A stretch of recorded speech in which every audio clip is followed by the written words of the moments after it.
दिनै 47 जितु मुंख्लं सान जोंनि बरदलि गुदि बर' थुनलाइ आफादावल' फालियाखै सारा आसामावनो आरो आसामनि बाहेरायाव जि जायगायाव बर'फोर दं बे मुंख्लं सानखौ फालिदों। जोंबो दिनै गाजा गोमजायै फालिदों आरो जों बाव दिनैनि सावरायनायनि गेजेरजों सावराय जथुमाबो लादों।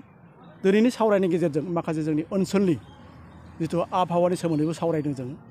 लोगोसे फैगोन जोंनि बर' थुनलाइ जोनोम सान 16 नभेम्बर बे 16 नभेम्बरनि सोमोन्दैबो जों सावरायदों। बेखौ गाजा गोमजायै जितु जोंनि बडि टार्मिनिं दं खुब बालिगाव गगामुआव जों गाजा गोमजा फालिनो थांखि लादों। जों सानदों बयनिबो रायजो राजानि मदद मोनोब्ला खोब गाजा गोमजायै मोजाङै जोंनि बै 16 नभेम्बर बर' थुनलाइ जोनोम सानखौ फालिनो हागोन। दिनै जेरैबायदि मुंख्लं सानाव फैनानै मोजां दैदेनगिरिफ्रा फरायसानियानो जा कलेज लेभेलनियानो जा जाय बिथांमोना फैना मोजां बोसोन होफैदों। निस्सय बिदि मोजां बोसोन होनानै जोंनि खामानिखौ मावलांनो हायोबा निस्सय जोंनि बर' हारिनि माबाया जौगालांगोन आरो जोंनि हारिनि जिथु समाज सोदांनाय हयथ बेखौ सोदांलांनायाव जेबो हेम्पार गोलैनाय नङा होननानै आं सानदों आरो।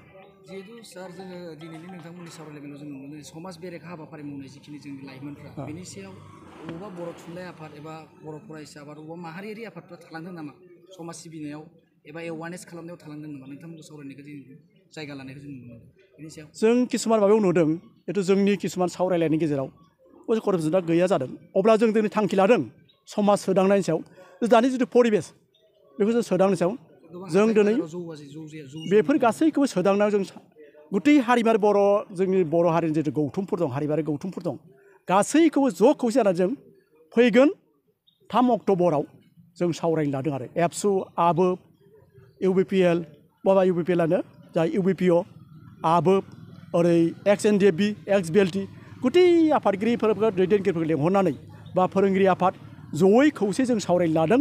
बे सावरायनायनि गेजेरजों गामि लिफलेट हगारगोन।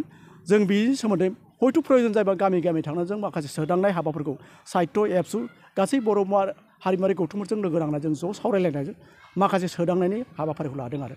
दा फैबाय थानाय 16 नभेम्बर जोंनि गोथार बर' थुनलाइ सान बेजों लोगोसे बे फरायसाफोरखौ माबाफोर खावलायनो सानदों नामा? जों खावलायनो सानदों जाहाथे बर' फरायसाफ्रा आगुनिफ्राय जोंनि आखान्थि मावथिफोर हयथ' बर' फरायसाफ्रा खोब फैनानै लैहोरै फैगोन। आं सानदों जितु बै 16 नभेम्बरनि किसुमान माबाखौ नुनानै हयथ' बर' फरायसाफ्रा एसे जौगानाय माबायाव फैगोन। माखासे जोंनि जितु मावनाय हाबाफारि बेखौ नुनानै एसेबाबो जोंबो ओरै मावनाया मोजां जागोन बे मोनसे माबाखौ लाबोनो सानदों आरो जों थारमाने सिन्था सरसा खालामदों जों थांखिखौ लादों आरो हाया जों नाजाबाय थादों आरो जों दा बानजाय आफादखौ जों साबायखर बावनांगोन। बिथांमोना खोब मैखोमै थाबायगासिनो दं। जोंनि बे फैगौ 16 नभेम्बरखौ गाजा गोमजायै मोजाङै खुंफुंनो थाखाय जों बेयाव माने सेन्ट्रेल गौथुमनिबो माखासे बिबानगिरिजों आलासि महरै लिंहरनो सानदों। बिदिनो मोजां जों सोद्रोमा बा जोंनि बुद्धिजिबिफोरखौ लिंहरनाय जों थांखि लादों आरो दिनै बेखिनियानो। बर'नि गुदि बर' थुनलाइ आफादा नै 28 सेप्तेम्बर जिथुनिखि मुंख्लं सान बै मुंख्लं सानखौ लोब्बा लाखिनानै जोङो माखासे हाबाफारि लादोंमोन। बे हाबाफारिया जाबाय जोंनिया बर'नि गुदि बर' थुनलाइ आफादनि खुंगा 42थि बोसोरसालि जथुम्मा देग्लाय थार मिटिं जागोन। बे थार मिटिंआव जोङो माखासे हाबाफारि लानाय जादों। बे हाबाफारिखौ लानानै जों सावरायनाय जादों। बे हाबाफारिफ्रा जाबाय जोङो 4 सेप्तेम्बरावनो जों माखासे बानजाय आफाद दाना होनाय जादों। बे बानजाय आफादनि दालाय आफादफोरनि जेसेबांनाखि मावनाय दावगालांनाय आरो मावनांगौ थानाय बेफोरखौ जों मोजां बानजाय आफादनि आफादगिरि आरो नेहाथारि आरो माखासे सोद्रोमा बिथांमोनहा फैदोंमोन। बे फैनायनि गेजेरजों जोङो बिथांमोननिफ्राय मिन्थिना मोनबायदि जोङो फैगौ खुंगा 42थि बोसोरसालिया जथुम्माजों जिथुनिखि खुंनो गोनां आरो बेवहाय जोंनिया 16 नभेम्बर बर' थुनलाइ जोनोम सानजों लोब्बा लाखिनानै जों बोसोरफ्रामबो खुंफानाय जायो। दा बेवहाय जोंनि जिथुनिखि हाबाफारि बे हाबाफारिखौबो माखासे सावरायनाय जादों।